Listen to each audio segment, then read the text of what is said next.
오늘도 주님의 무한한 은혜가 여러분의 삶의 모든 자리에 가득하기를 간절히 소망합니다.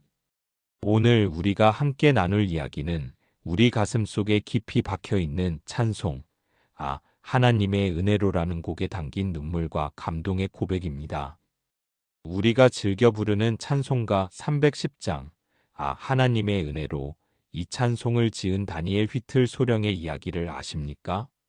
이 찬송을 만든 다니엘 휘틀 소령은 미국의 남북전쟁 당시 치열한 전투 현장에 있었던 군인이었습니다. 그는 전쟁의 참혹함 속에서 한쪽 팔을 잃는 큰 고통을 겪었습니다.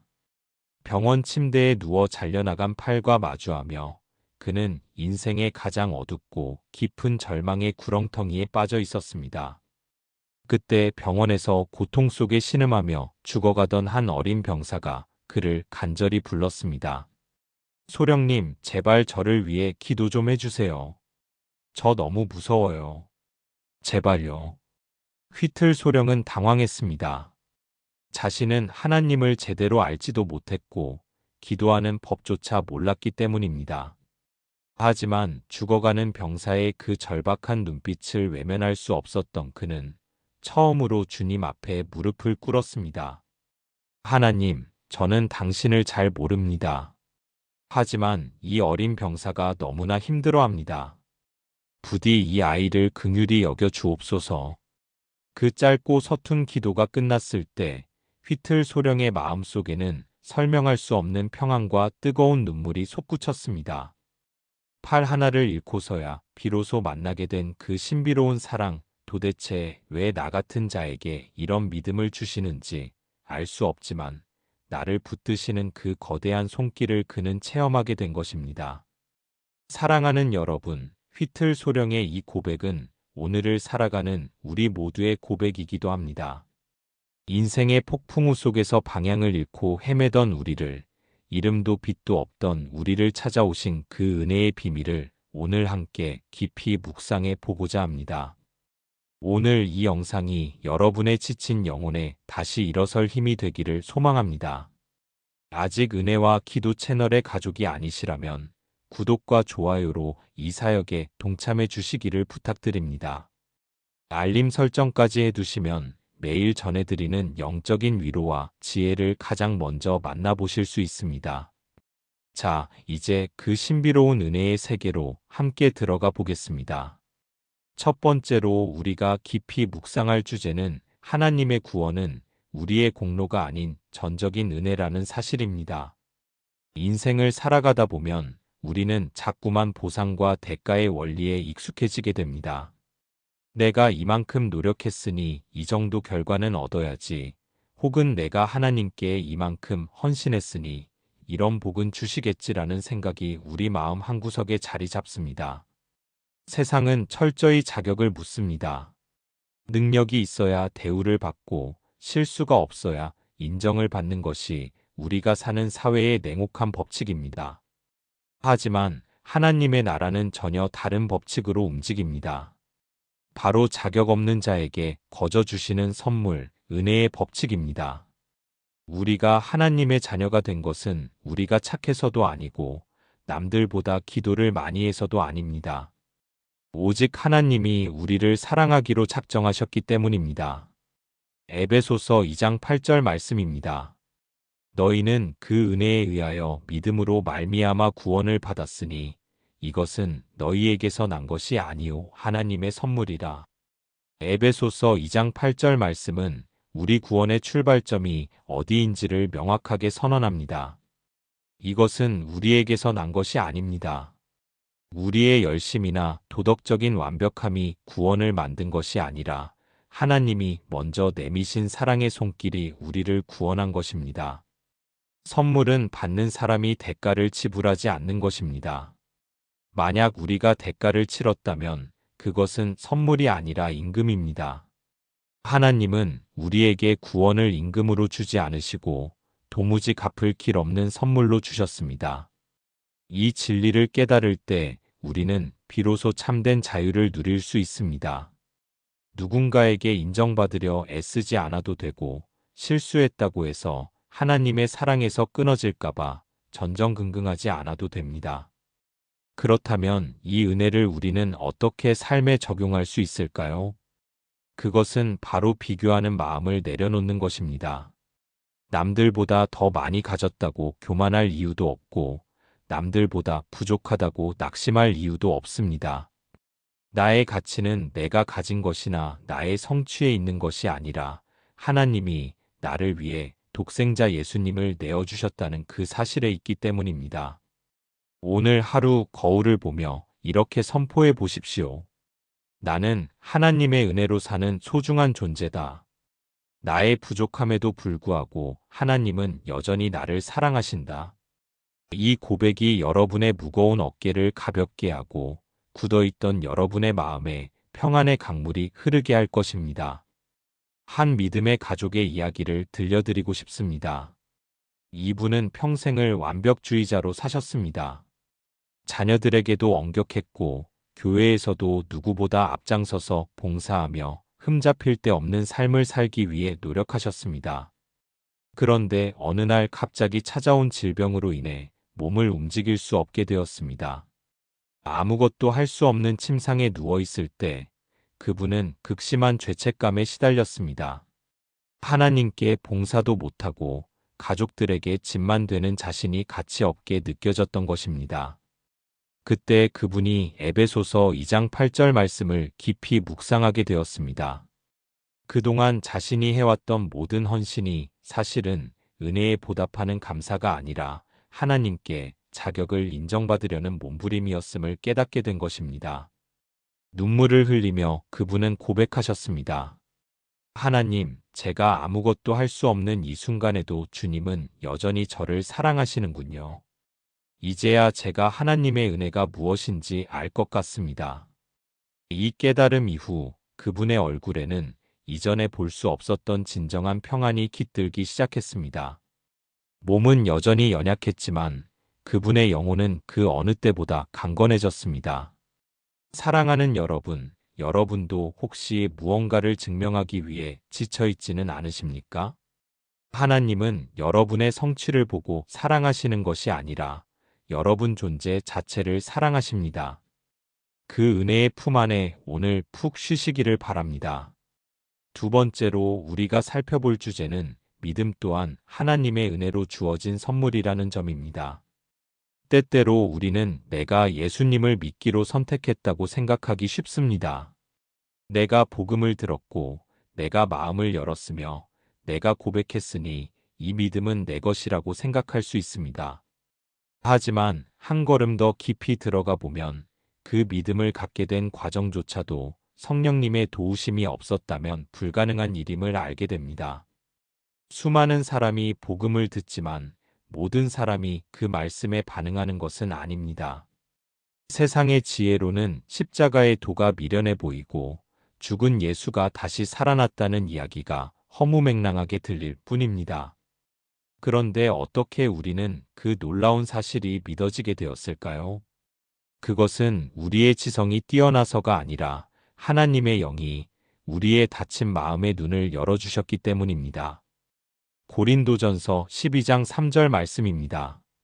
그러므로 내가 너희에게 알리노니 하나님의 영으로 말하는 자는 누구든지 예수를 저주할 자라 하지 아니하고 또 성령으로 아니하고는 누구든지 예수를 주시라 할 수 없느니라. 고린도전서 12장 3절 말씀은 우리가 예수를 주님이라고 고백하는 그 짧은 한 문장이 사실은 거대한 영적 사건임을 증언합니다. 성령님이 우리 안에 찾아와 주시지 않았다면 우리는 결코 예수님을 나의 구원자로 영접할 수 없습니다.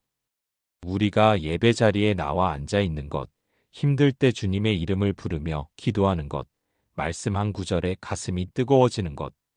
이 모든 현상은 내 의지의 산물이 아니라 내 안에 계신 성령님의 역사입니다. 이 사실을 깨달으면 우리는 더 겸손해질 수밖에 없습니다. 믿지 않는 가족이나 이웃을 볼 때 답답해하거나 비판하기보다 그들에게도 하나님의 은혜의 빛이 비치기를 간절히 기도하게 됩니다. 또한 내 믿음이 흔들릴 때도 절망하지 않을 수 있습니다. 내 믿음의 기초가 나에게 있다면 상황에 따라 무너질 수밖에 없지만 내 믿음의 시작이 하나님께 있다면 주님께서 끝까지 그 믿음을 지켜주실 것이기 때문입니다. 믿음은 우리가 노력해서 쟁취하는 근육이 아니라 하나님이 우리 영혼에 부어주시는 생명수와 같습니다. 그렇다면 이 진리를 우리의 일상에 어떻게 적용할 수 있을까요? 우리는 매일 성령님의 도우심을 구해야 합니다. 하나님, 오늘도 제 마음을 만져주셔서 말씀이 믿어지게 하시고 주님의 살아계심이 느껴지게 하옵소서. 내 지식이나 경험을 의지하지 않고 오직 성령님의 인도하심을 따라 살게 하옵소서.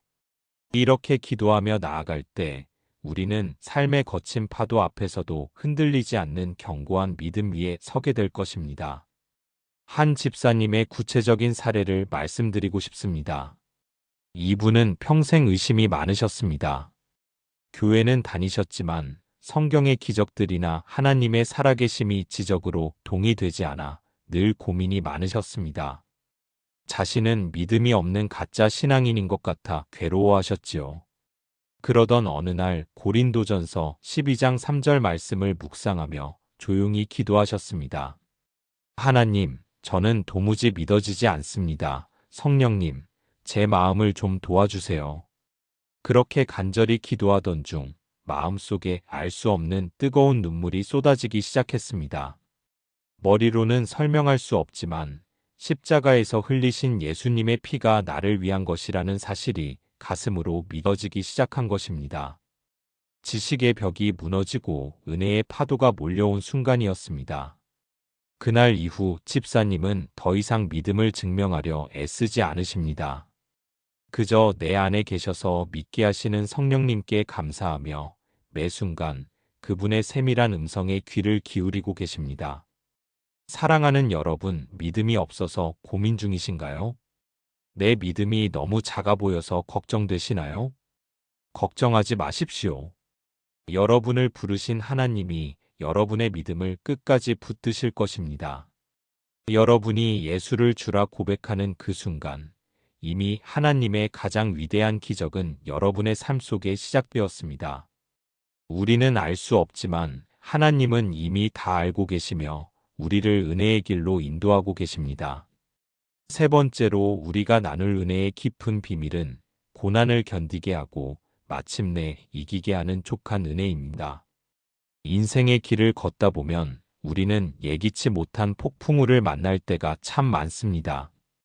건강의 위기, 자녀의 방황, 혹은 경제적인 몰락처럼 우리 힘으로는 도저히 감당할 수 없는 무게가 우리를 짓누를 때 우리는 하나님께 간절히 부르짖습니다.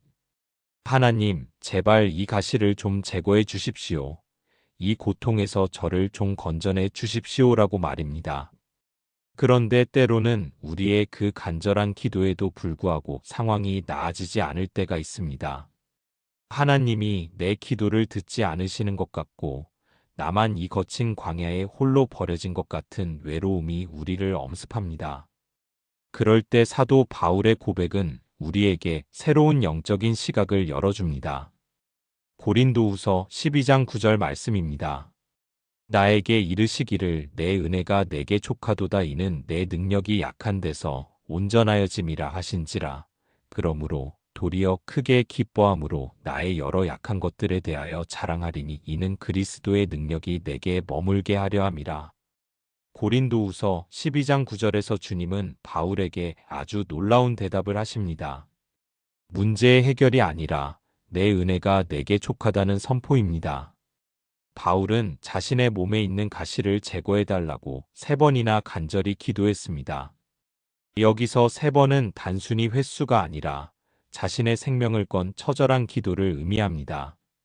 그런데 주님은 그 가시를 뽑아주시는 대신 그 가시를 견딜 수 있는 더 큰 은혜를 부어주셨습니다.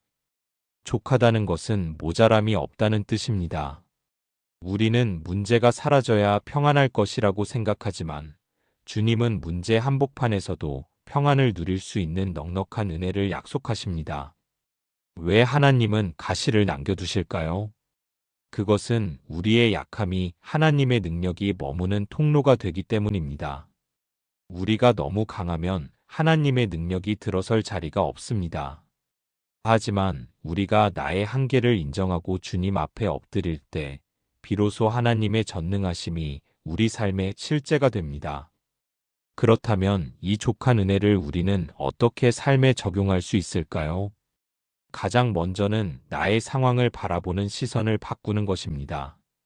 왜 이런 일이 일어났을까라는 원망 대신 이 상황을 통해 주님이 내게 주실 은혜가 무엇인가를 물어야 합니다. 환경이 바뀌기를 기다리기보다 환경을 압도하는 주님의 평강을 구하십시오. 기도의 자리에 나갈 때마다 주님, 제가 이 고난을 넉넉히 이길 힘을 이미 주셨음을 믿습니다라고 선포해 보십시오. 여러분의 약함은 더 이상 수치가 아니라 하나님의 은혜가 전시되는 거룩한 무대가 될 것입니다. 한 집사님의 가슴 뭉클한 사례를 나누고 싶습니다. 이분은 수십 년간 고질적인 통증과 싸우며 살아가셨습니다. 수술도 해보고 좋다는 약은 다 써보았지만 통증은 사라지지 않았습니다. 어느 날 밤 너무나 고통스러워 울며 기도하던 중에 고린도후서 12장 9절 말씀이 가슴을 때렸습니다. 내 은혜가 내게 족하도다. 집사님은 그 말씀을 붙잡고 이렇게 기도하셨습니다. 주님, 통증을 없애주지 않으셔도 좋습니다. 다만 제가 이 통증 속에서도 주님을 찬양할 수 있는 은혜를 주십시오. 놀랍게도 기도를 바꾼 그날부터 집사님의 삶이 변하기 시작했습니다. 통증은 여전했지만 그 통증을 바라보는 마음이 변하니 통증이 집사님을 지배하지 못하게 된 것입니다. 오히려 그 아픔 때문에 매일 주님을 찾게 되고 주님과 더 깊은 대화를 나누게 되었습니다. 집사님은 나중에 고백하셨습니다. 이 가시가 없었다면 저는 교만해서 벌써 주님을 떠났을 겁니다. 이 가시는 저를 주님께 묶어두는 은혜의 사슬입니다. 라고 말입니다. 사랑하는 여러분, 여러분을 괴롭히는 그 가시가 무엇입니까? 그것 때문에 밤잠을 설치고 눈물 흘리고 계십니까? 주님은 오늘 여러분에게 말씀하십니다.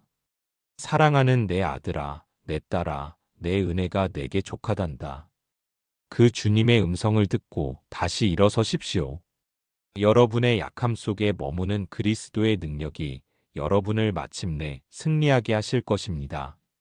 네 번째로 나눌 주제는 우리의 존재를 근본적으로 변화시키는 창조적인 은혜입니다.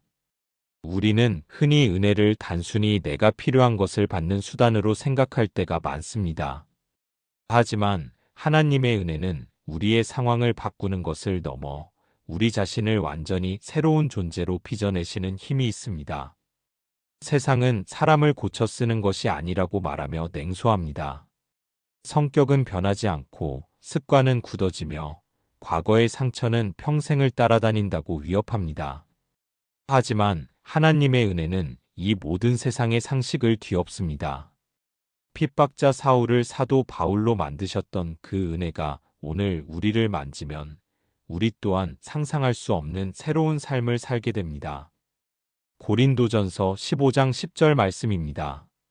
그러나 내가 나된 것은 하나님의 은혜로 된 것이니 내게 주신 그의 은혜가 헛되지 아니하여 내가 모든 사도보다 더 많이 수고하였으나 내가 한 것이 아니요 오직 나와 함께 하신 하나님의 은혜로라.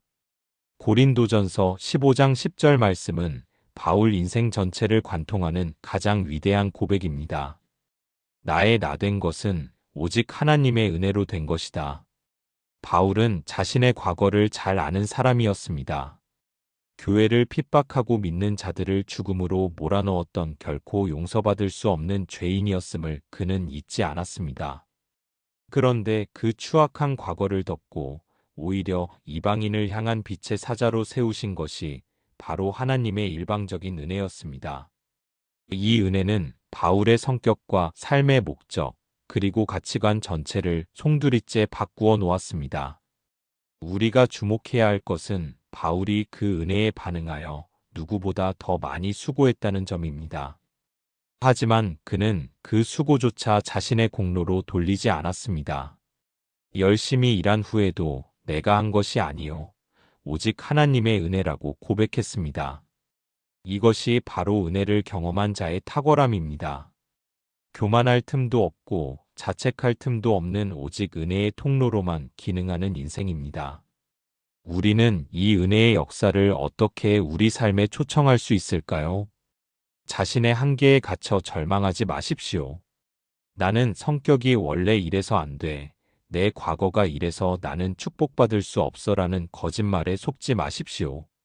하나님의 은혜는 여러분의 과거보다 크고 여러분의 성격적인 결함보다 훨씬 강력합니다.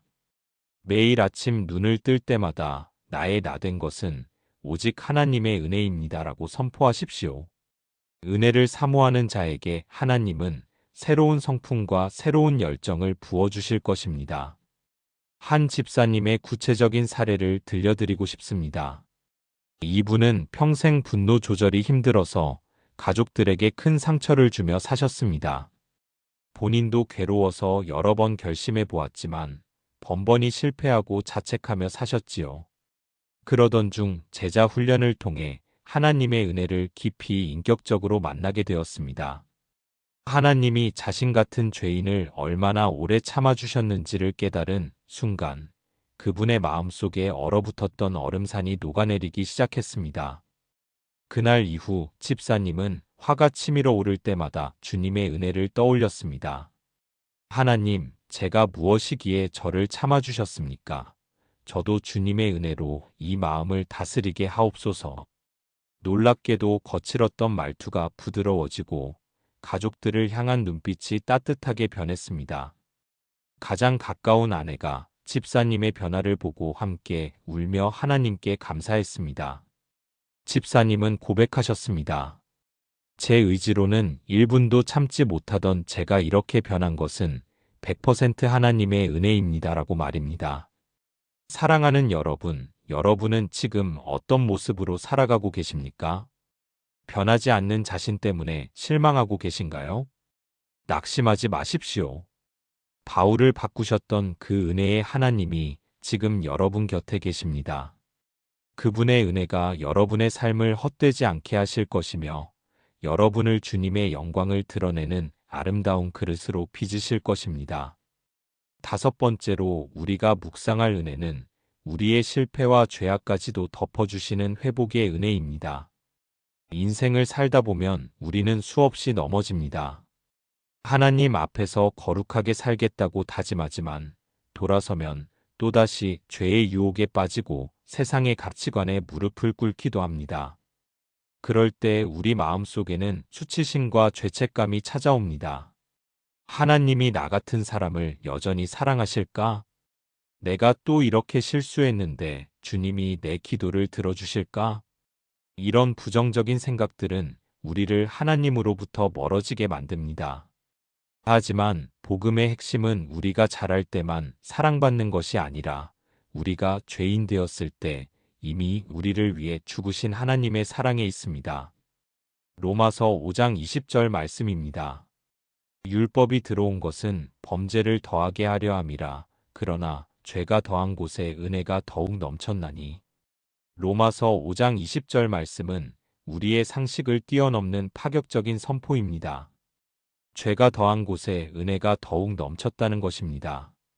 이것은 죄를 지어도 괜찮다는 방종의 메시지가 아닙니다. 우리의 어떤 죄악보다 하나님의 은혜가 비교할 수 없을 만큼 크고 깊다는 사실을 강조하는 것입니다. 우리가 깊은 구덩이에 빠져 있을 때 주님은 그 구덩이 깊이보다 더 긴 사랑의 밧줄을 내리시는 분입니다. 베드로가 예수님을 3번이나 모른다고 부인하며 처참하게 무너졌을 때 주님은 그를 찾아가 다시 사명을 맡기셨습니다. 실패한 베드로를 정죄하지 않으시고 내가 나를 사랑하느냐라고 물으시며 그의 무너진 심령을 먼저 싸매주셨습니다. 그것이 바로 죄인인 우리를 대하시는 하나님의 방식입니다. 그렇다면 이 회복의 은혜를 어떻게 우리의 삶에 적용할 수 있을까요? 실패했을 때 숨지 말고 주님 앞으로 즉시 달려나가는 것입니다. 회개는 부끄러운 고백이 아니라 은혜의 보좌로 나아가는 가장 빠른 통로입니다. 여러분의 수치심을 주님의 보혈로 덮으십시오. 사탄은 계속해서 여러분의 과거를 들춰내며 정죄하려 하겠지만 주님은 여러분의 오늘과 내일을 보며 격려하십니다. 내가 이미 다 용서했다. 그러니 다시 일어나서 가자라고 말씀하시는 주님의 음성에 귀를 기울이십시오. 그 은혜의 힘으로 다시 일어날 때 우리는 이전보다 더 견고한 믿음의 사람이 될 수 있습니다. 어느 한 믿음의 가족의 사례를 말씀드리고 싶습니다. 이분은 큰 사업의 실패와 함께 신앙적으로도 아주 깊은 방황을 하셨습니다. 하나님을 떠나 세상적인 방법으로 문제를 해결하려 했지만 상황은 더 악화되었고 결국 모든 것을 잃고 나서야 주님께 돌아오셨습니다. 그분은 하나님 앞에 나아가는 것이 너무나 두렵고 면목이 없으셨습니다. 교회 문턱에 서서 한참을 망설이던 그분에게 로마서 5장 20절 말씀이 들려왔습니다. 죄가 더한 곳에 은혜가 더욱 넘쳤나니. 그분은 예배당 뒷자리에 엎드려 통곡하며 기도하셨습니다. 하나님, 제가 주님을 배신하고 세상으로 달려갔던 죄인입니다. 저 같은 사람도 받아주시겠습니까? 그때 마음속에 밀려온 평안은 세상의 어떤 성공보다 따뜻했습니다. 하나님은 그분을 다시 안아주셨고 무너진 삶의 자리를 하나씩 복구해 주셨습니다. 나중에 그분은 고백하셨습니다. 제가 가장 밑바닥에 있을 때 만난 하나님은 저를 꾸짖지 않으시고 그저 안아주셨습니다. 그 은혜 때문에 저는 다시 살 수 있었습니다. 라고 말입니다. 사랑하는 믿음의 가족 여러분, 혹시 지금 실패의 자리에 계신가요? 과거의 잘못 때문에 하나님 앞에 나아가기를 주저하고 계신가요? 망설이지 마십시오. 죄가 더한 곳에 은혜는 더욱 넘칩니다. 여러분을 기다리시는 주님의 품으로 지금 달려가십시오. 주님은 여러분의 모든 눈물을 닦아주시고 다시 시작할 수 있는 새 힘과 평안을 넘치도록 부어주실 것입니다. 여섯 번째로 우리가 깊이 묵상할 은혜는 우리의 노후와 미래를 끝까지 책임지시는 보증으로서의 은혜입니다. 인생의 황혼기에 접어들면 우리 마음 한구석에는 말로 다 표현하지 못할 막연한 불안함이 찾아오곤 합니다. 거울 속에 비친 깊어진 주름을 보며 세월의 무상함을 느끼고 예전 같지 않은 기력에 마음이 약해지기도 하지요. 자녀들은 제 몫을 다하며 살아가고 있지만 혹시 내가 나중에 자녀들에게 짐이 되지는 않을까 하는 걱정이 밤잠을 설치게 만들기도 합니다. 건강은 어떻게 유지할지, 노후의 외로움은 어떻게 견뎌낼지 생각하다 보면 평안보다는 한숨이 먼저 나오는 것이 우리의 솔직한 현실입니다. 사랑하는 여러분, 그러나 하나님은 우리가 태어날 때부터 무덤에 이르는 순간까지 단 한순간도 우리를 홀로 두지 않으시겠다고 약속하셨습니다. 이사야 46장 4절 말씀입니다. 너희가 노년에 이르기까지 내가 그리하겠고 백발이 되기까지 내가 너희를 품을 것이라. 내가 지었은즉 내가 업을 것이요 내가 품고 구하여 내리라. 이사야 46장 4절 말씀은 노후를 걱정하는 우리에게 주시는 하나님의 가장 강력한 사랑의 보증수표와 같습니다. 여기서 내가 그리하겠고라는 말씀은 하나님은 변하지 않으신다는 뜻입니다. 우리는 나이가 들며 변하고 세상도 변하지만 우리를 향한 하나님의 은혜는 결코 변하지 않습니다. 백발이 되기까지 너희를 품을 것이라는 말씀은 하나님의 은혜가 유통기한이 없음을 선포하는 것입니다. 우리는 때로 나이가 들면 하나님께 더 드릴 것이 없어서 쓸모없는 존재가 된 것 같은 착각에 빠지기도 합니다. 하지만 하나님은 우리가 무엇을 해드리기 때문에 사랑하시는 것이 아니라 내가 너를 지었은즉 내가 업을 것이라고 말씀하십니다. 마치 어린아이를 등에 업고 길을 가는 부모처럼 하나님은 우리의 기력이 쇠한 그 노년의 길 위에서 우리를 당신의 등에 업고 가시겠다고 약속하신 것입니다. 우리의 노년은 쇠락의 시간이 아니라 하나님께 가장 깊이 안기는 은혜의 시간입니다. 그렇다면 이 약속의 말씀을 우리 삶에 어떻게 적용해야 할까요? 그것은 미래에 대한 염려를 주님께 온전히 맡기는 연습을 하는 것입니다. 불안이 몰려올 때마다 이사야 46장 4절을 소리내어 읽으며 선포하십시오. 하나님이 나를 지으셨으니 나를 끝까지 업고 가실 것이다. 내 백발은 수치가 아니라 하나님의 은혜가 머무는 영광의 면류관이다. 자녀들의 앞길도 내가 책임지는 것이 아니라 나를 인도하신 그 은혜의 하나님이 내 자녀들도 책임지실 것이다. 이렇게 믿음으로 내어 맡길 때 우리 안에는 세상이 줄 수 없는 하늘의 평안이 찾아옵니다. 은혜는 우리가 강할 때보다 우리가 가장 연약해진 그 자리에 가장 풍성하게 임한다는 사실을 잊지 마십시오. 한 권사님의 이야기를 들려드리고 싶습니다. 이분은 홀로 되신 후 외로움과 건강 문제로 힘든 시간을 보내고 계셨습니다. 밤마다 자녀들에게 연락하고 싶었지만 바쁜 자녀들에게 방해가 될까봐 전화기를 들었다 놓았다 하며 눈물로 밤을 지새우셨지요. 그러던 어느 날 이사야 46장 4절 말씀을 깊이 묵상하게 되셨습니다. 백발이 되기까지 내가 너희를 품을 것이라는 말씀이 마치 주님이 곁에서 속삭여 주시는 음성처럼 들려왔습니다. 권사님은 그날 이후 기도의 내용을 바꾸셨습니다. 주님, 제가 혼자인 줄 알았는데 주님의 품 안에 제가 있었군요. 제가 자녀의 전화를 기다리느라 주님의 손을 놓치고 있었습니다. 이제 주님이 저를 업고 계심을 믿고 평안히 잠들겠습니다. 놀랍게도 권사님의 마음에 평강이 임하자 불면증이 사라졌고 얼굴색이 눈에 띄게 좋아지셨습니다. 오히려 권사님이 평안해지시니 자녀들이 먼저 어머니의 변화를 느끼고 더 기쁘게 찾아오게 되었습니다. 권사님은 지금 자신의 노년이 인생에서 가장 행복한 은혜의 전성기라고 고백하십니다. 사랑하는 믿음의 가족 여러분, 여러분의 미래는 어둡지 않습니다. 여러분을 지으신 하나님이 여러분의 노년을 이미 당신의 품 안에 받아두셨기 때문입니다. 나이가 드는 것은 후퇴가 아니라 하나님께 더 가까이 가는 축복의 여정입니다. 오늘도 여러분을 업고 가시는 그 든든한 하나님의 등을 신뢰하며 당당하고 평안하게 걸어가시기를 축복합니다. 하나님의 은혜는 여러분의 생애의 마지막 호흡까지 가장 아름답게 인도하실 것입니다.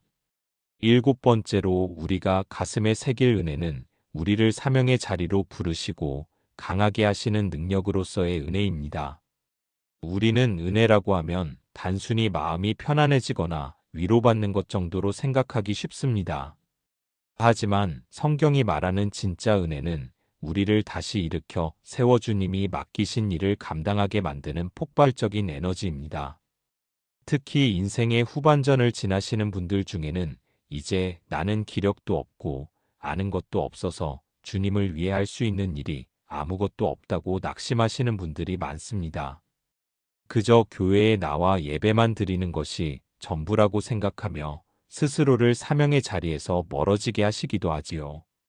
그러나 사도 바울은 자신의 영적 아들 디모데에게 전혀 다른 권면을 합니다. 디모데후서 2장 1절 말씀입니다. 내 아들아, 그러므로 너는 그리스도 예수 안에 있는 은혜 가운데서 강하고. 디모데후서 2장 1절 말씀은 은혜가 곧 능력임을 가르쳐 줍니다. 여기서 강하고라는 단어는 헬라어로 엔디나모라고 하는데 이는 밖에서 안으로 주입되는 강력한 힘을 의미합니다. 우리의 성격이 강해지거나 우리의 의지가 대단해지는 것이 아닙니다. 그리스도 예수 안에 있는 은혜가 우리 안으로 들어와 우리를 강하게 만드는 것입니다. 은혜는 마치 마른 장작에 붙은 불꽃과 같습니다. 아무 힘이 없는 것 같은 우리 존재에 하나님의 은혜가 임하면 우리는 다시 뜨겁게 타오르는 사명자로 거듭날 수 있습니다. 바울은 나이가 많고 감옥에 갇힌 처지였음에도 불구하고 이 은혜의 능력 때문에 끝까지 복음의 경주를 마칠 수 있었습니다. 여러분이 지금 어떤 형편에 있든지 은혜 안에 머물면 여러분은 다시 강해질 수 있습니다. 여러분의 기도는 여전히 세상을 변화시키는 능력이 있고 여러분의 따뜻한 말 한마디는 낙심한 영혼을 살리는 생명수가 될 수 있습니다. 그렇다면 이 강하게 하시는 은혜를 어떻게 우리 삶에 실천할 수 있을까요? 가장 먼저는 나는 쓸모없다는 부정적인 생각을 예수의 이름으로 끊어내는 것입니다. 나는 은혜로 강한 사람이다라고 매일 아침 선포하십시오. 그리고 거창한 일이 아니더라도 오늘 내 주변에서 내가 할 수 있는 작은 사랑의 실천을 시작해보는 것입니다. 아픈 지체를 위해 간절히 중보 기도를 드리는 것, 교회의 어린 세대를 위해 축복의 기도를 심는 것, 만나는 이웃에게 주님의 평안을 전하는 것. 이 모든 것이 은혜로 강해진 자들만이 할 수 있는 고귀한 사명입니다. 우리가 은혜의 통로로 쓰임받기로 결단할 때 하나님은 그 사명을 감당할 수 있는 건강과 지혜도 더불어 부어주십니다. 은혜는 쓸수록 더 풍성해지고 나눌수록 더 강력해지는 신비로운 보물입니다. 한 집사님의 감동적인 사례를 말씀드리고 싶습니다. 이분은 퇴직 후 무력감에 빠져 한동안 우울한 나날을 보내셨습니다. 평생 일만 하다가 갑자기 할 일이 없어지니 자신이 세상에서 지워지는 것 같은 두려움을 느끼셨지요. 그러던 중 디모데후서 2장 1절 말씀을 통해 다시 은혜의 부르심을 들었습니다. 집사님은 은혜 가운데서 강해지기로 결심하고 자신이 평생 쌓아온 기술을 가지고 어려운 이웃들의 집을 고쳐주는 봉사를 시작하셨습니다. 처음에는 몸이 예전 같지 않아 힘들었지만 도움을 받은 분들의 눈물을 보며 집사님 안에 알 수 없는 생기가 돌기 시작했습니다. 기도의 자리에서도 이전보다 훨씬 더 강력한 확신이 생겼습니다. 집사님은 고백하셨습니다. 제가 내 힘으로 살 때는 금방 지쳤는데 은혜의 힘으로 사니까 신기하게 몸도 마음도 더 젊어지는 것 같습니다. 라고 말입니다. 지금 집사님은 지역 사회에서 소문난 은혜의 전도사가 되어 수많은 영혼을 주님께로 인도하고 계십니다. 사랑하는 여러분, 주님은 여러분을 은혜의 군사로 부르셨습니다. 여러분의 나이나 건강 상태는 사명을 가로막는 장애물이 될 수 없습니다. 오히려 여러분이 가진 인생의 연륜과 깊은 신앙의 뿌리는 세상을 치유하는 가장 강력한 무기가 됩니다. 그리스도 예수 안에 있는 은혜 가운데서 당당하게 강해지십시오. 여러분의 남은 생애가 하나님의 영광을 가장 찬란하게 드러내는 최고의 사명기가 될 줄 믿습니다. 여러분의 발걸음 닿는 곳마다 은혜의 꽃이 피어나기를 간절히 축원합니다. 이제 오늘 나눈 하나님의 은혜를 마무리하며 마음을 모으겠습니다. 사랑하는 믿음의 가족 여러분, 우리는 긴 시간 동안 찬송가 310장의 고백처럼 우리 인생을 붙들고 계신 7가지 하나님의 은혜를 함께 묵상했습니다. 우리의 구원이 전적인 하나님의 선물임을 우리는 확인했습니다. 예수님을 주라고 고백하게 하신 그 믿음조차도 성령님의 세밀한 은혜였음을 고백했습니다. 고난의 가시 속에서도 내 은혜가 내게 족하다고 말씀하시는 주님의 음성을 우리는 들었습니다. 핍박자 사울을 사도 바울로 빚어내셨던 그 창조적인 은혜가 오늘 우리도 새롭게 하실 것임을 믿습니다. 죄가 더한 곳에 은혜가 더욱 넘친다는 말씀처럼 우리의 실패를 덮고 다시 일으키시는 회복의 은혜를 보았습니다. 우리의 백발과 노후를 끝까지 책임지시고 업고 가시는 하나님의 신실하신 은혜를 우리는 약속받았습니다. 그리고 마침내 그 은혜 가운데서 강해져서 주님이 맡기신 사명을 끝까지 감당하는 은혜의 주인공이 되기로 결단했습니다. 오늘 이 메시지가 여러분의 가슴 속에 살아있는 불씨가 되기를 원합니다. 인생의 폭풍우가 몰아쳐도 우리가 흔들리지 않는 이유는 내가 하나님을 붙잡고 있기 때문이 아니라 하나님이 그 전능하신 은혜로 나를 붙잡고 계시기 때문입니다. 아, 하나님의 은혜로 이 쓸데없는 자 왜 구속하여 주는지 난 알 수 없도다. 휘틀 소령의 이 고백이 이제 여러분의 평생의 노래가 되기를 소망합니다. 이유를 다 알 수 없지만 그래서 더욱 감사하고 그래서 더욱 벅찬 것이 하나님의 은혜입니다.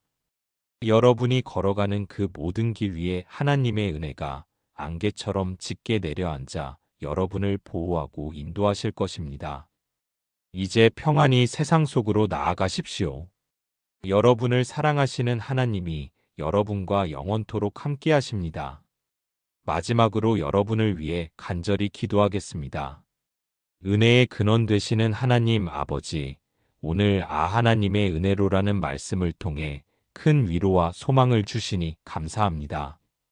우리는 그동안 내 힘과 열심으로 인생의 집을 지으려 애쓰며 살아왔습니다. 조금만 잘 되면 내 공로인 줄 알고 교만했고, 조금만 일이 틀어지면 내 믿음이 부족한가 싶어 자책하며 두려움에 떨기도 했습니다. 세상의 법은 자격을 묻고 대가를 요구하지만 하나님의 법은 자격 없는 우리에게 거저 주시는 일방적인 선물임을 오늘 이 시간 다시 한번 가슴 깊이 새깁니다. 이 자리에 모인 사랑하는 믿음의 가족들 한 사람 한 사람을 주님의 피 묻은 손으로 따뜻하게 안수하여 주시옵소서. 인생의 무거운 짐을 홀로 지고 가느라 어깨가 굽어 있고 마음이 상한 영혼들이 여기 있습니다.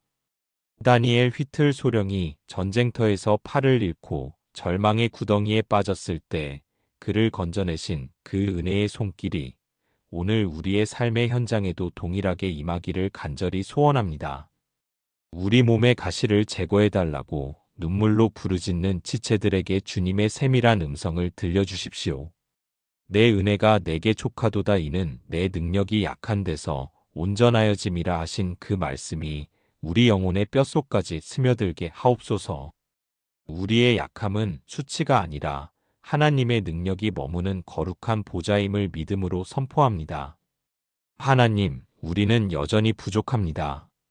자주 넘어지고 같은 자리에서 실패하며 하나님 앞에 고개를 들 수 없을 만큼 부끄러운 모습으로 서 있을 때가 참 많습니다. 하지만 죄가 더한 곳에 은혜가 더욱 넘친다는 그 파격적인 복음의 소식이 오늘 우리를 다시 일으켜 세웁니다. 우리의 과거보다 크신 하나님의 사랑이, 우리의 실수보다 깊은 주님의 보혈이 우리를 깨끗하게 씻어주셨음을 믿습니다. 사울을 바울로 바꾸셨던 그 창조적인 은혜가 오늘 우리를 새롭게 빚어주셔서 이제는 과거의 상처에 묶인 자가 아니라 그리스도 안에서 참된 자유인으로 살게 하옵소서. 특별히 앞날에 대한 걱정과 노후의 불안으로 잠 못 이루는 사랑하는 자녀들을 품어주시옵소서. 백발이 되기까지 내가 너희를 품을 것이요 내가 지었은즉 내가 업을 것이라 약속하신 하나님. 우리가 태어나는 순간부터 마지막 호흡을 내뱉는 그날까지 주님은 우리를 당신의 등에 업고 가시는 신실한 분이심을 믿습니다.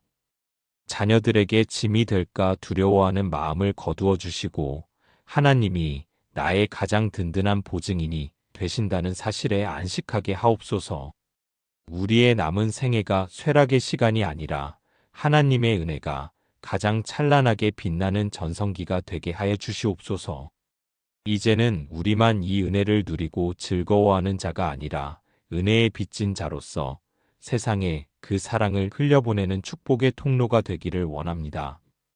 그리스도 예수 안에 있는 은혜 가운데서 강하여져서 낙심한 이웃의 손을 잡아주고 병든 자를 위해 눈물로 기도하는 사명자로 살게 하옵소서. 우리의 말 한마디가 생명을 살리는 약이 되게 하시고 우리의 발걸음 닿는 곳마다 주님의 평강이 향기처럼 퍼져나가게 하옵소서. 우리 삶의 마지막 순간이 올 때 우리는 그저 미소 지으며 이렇게 고백하고 싶습니다. 나의 나 된 것은 오직 하나님의 은혜로 된 것이라. 그 기쁜 찬송을 부르며 주님의 품에 안기는 복된 인생이 되게 하여 주시옵소서. 오늘 하루도 은혜의 구름 기둥 아래 우리를 보호하여 주실 것을 믿습니다. 이 자리에 모인 사랑하는 믿음의 가족들 한 사람 한 사람을 주님의 피 묻은 손으로 안수하여 주시옵소서. 인생의 무게로 지쳐있는 영혼에게는 족한 은혜를 부어주시고 앞날의 걱정으로 잠 못 이루는 이들에게는 품어주시고 업어주시는 평강의 은혜를 더하여 주시옵소서. 우리의 부족함과 실패에도 불구하고 여전히 우리를 사랑하시는 그 끈질긴 하나님의 은혜 때문에 우리가 다시 일어섭니다. 이제는 우리만 은혜를 누리는 자가 아니라 은혜에 빚진 자로서 세상에 그 사랑을 흘려보내는 축복의 통로가 되게 하옵소서. 우리 삶의 마지막 순간에 내가 나 된 것은 오직 하나님의 은혜라고 기쁘게 찬송하며 주님 품에 안기게 하옵소서. 오늘 하루도 은혜의 구름 기둥 아래 우리를 보호하여 주실 것을 믿사오며 우리 구주 예수 그리스도의 이름으로 간절히 기도드립니다. 아멘. 여러분의 삶에 하나님의 크신 은혜와 평강이 늘 충만하시기를 다시 한번 간절히 축원합니다.